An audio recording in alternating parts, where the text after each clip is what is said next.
A Wi-Fi extender uses one radio, so it has to listen, then repeat, not both at once. That back and forth cuts your speed roughly in half. Full bars just means signal reaches you, not full speed. It's like someone repeating every sentence before you hear it.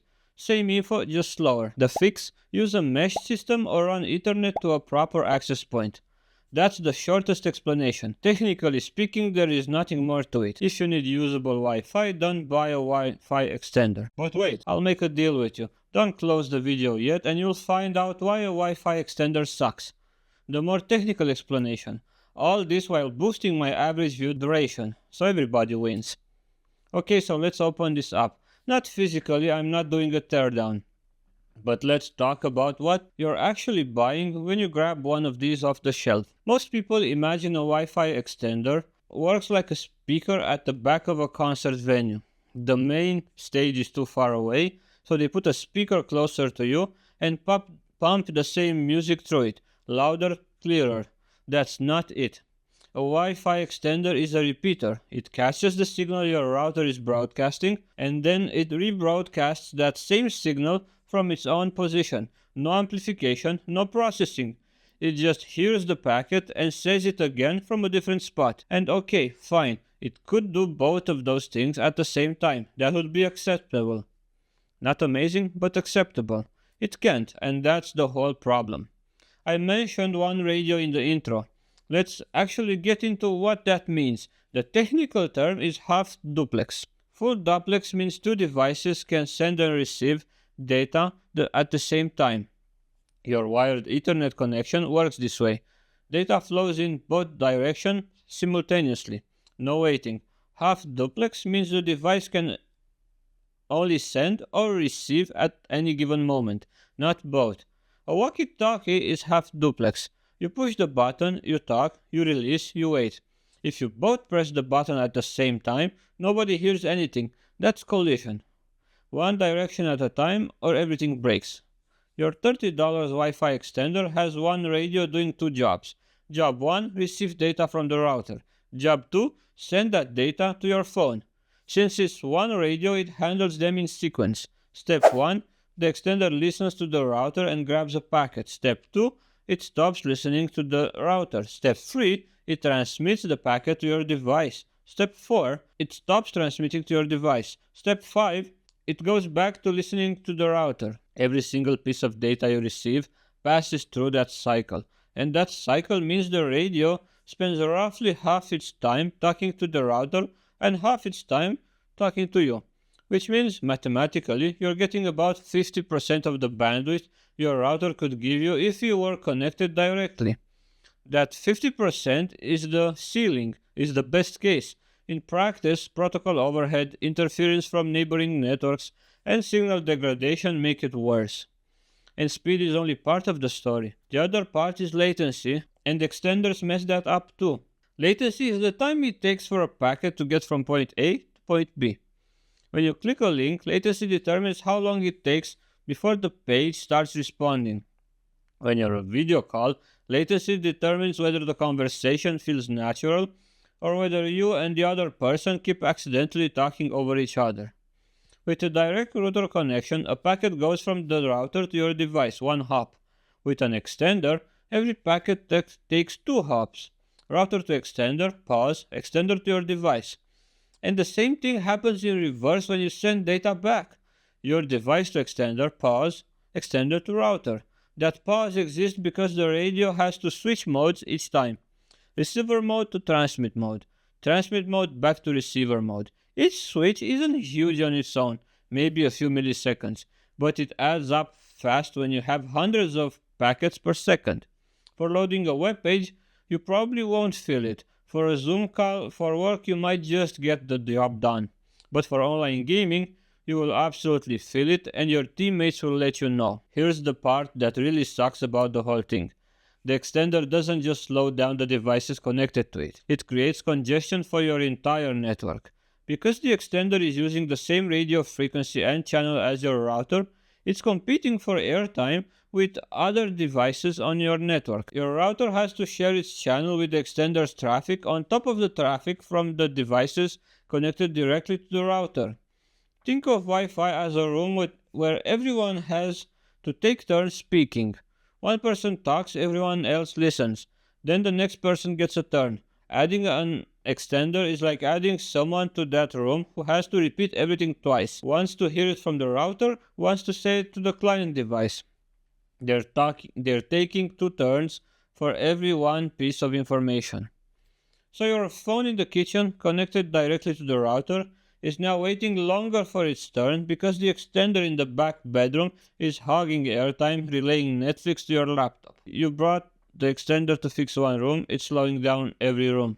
Good job. Like I said at the beginning, and good for you that you stuck around, fight the power, tame that algorithm. We have two real options to get good Wi-Fi in the bad spot. One costs more money and one costs more effort. The money option is the Wi-Fi mesh system. A mesh system looks like an extender setup from the outside. You've got a base unit and one or two satellite units around the house. The difference is what's inside. A proper mesh system has 2 or 3 radios per unit. One of those radios is reserved for backhaul. Backhaul is just a fancy word for the dedicated link between the satellite unit and the main router. So when the satellite in your bedroom receives data from the router, it does that on the backhaul radio, which operates on a separate frequency band, typically 5 GHz or 6 GHz on newer Wi-Fi 6E and Wi-Fi 7 systems. At the same time, it serves that data to your phone on a client radio which uses a different band. Two radios, two conversations happening simultaneously. No halving, no waiting. This is why mesh systems don't have the 50% penalty. The backhaul traffic and the client traffic aren't competing for the same radio. The systems are not that cheap, but you're paying for hardware that actually delivers the speed your ISP plan promises. So they actually will deliver good Wi-Fi. The cheaper option is using Ethernet cable, the unsexy option that outperforms everything else.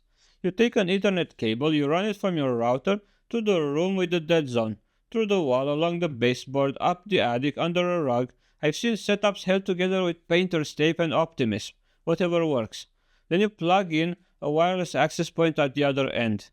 An access point is fundamentally different from an extender.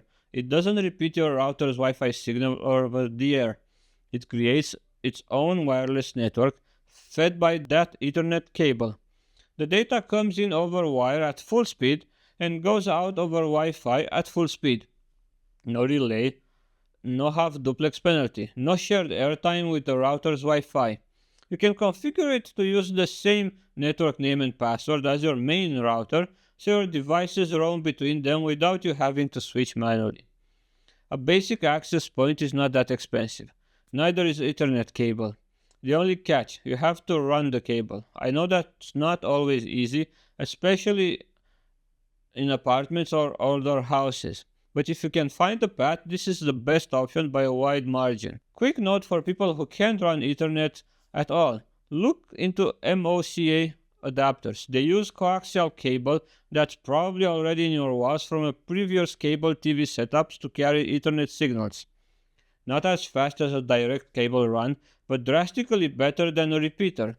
Modern MoCA 2.5 adapters push around the gigabit, which is more than most people ISP plans. If you already have an extender plugged in and you're wondering whether this applies to you, here's a 30-second test. Connect to your extender's network, run a speed test, screenshot it, or write the number down.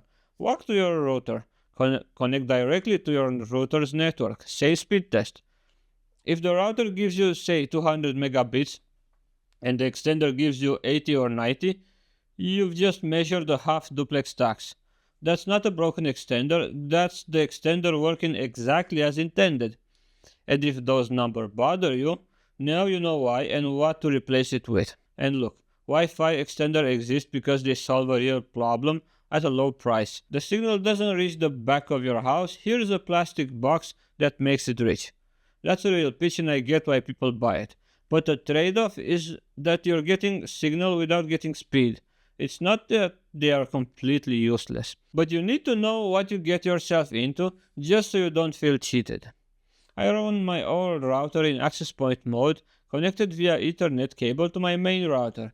Most routers support this, So realistically, since I already had the old router, I only paid for the cable. But as I said before, running a cable to an access point or a proper mesh system are the only real ways of making sure you'll get good coverage and speed in the problem location. And yes, some range extenders have an Ethernet port, and if you can get a wire to them, they can be set into access point mode. Usually, you have to put them manually from into that mode from the settings panel. So, if you must try a range extender to see for yourself how bad it is, at least get one with the Ethernet port so you can use it as an access point after you've convinced yourself that wireless range extenders are crap. I'm Sorin and thanks for watching.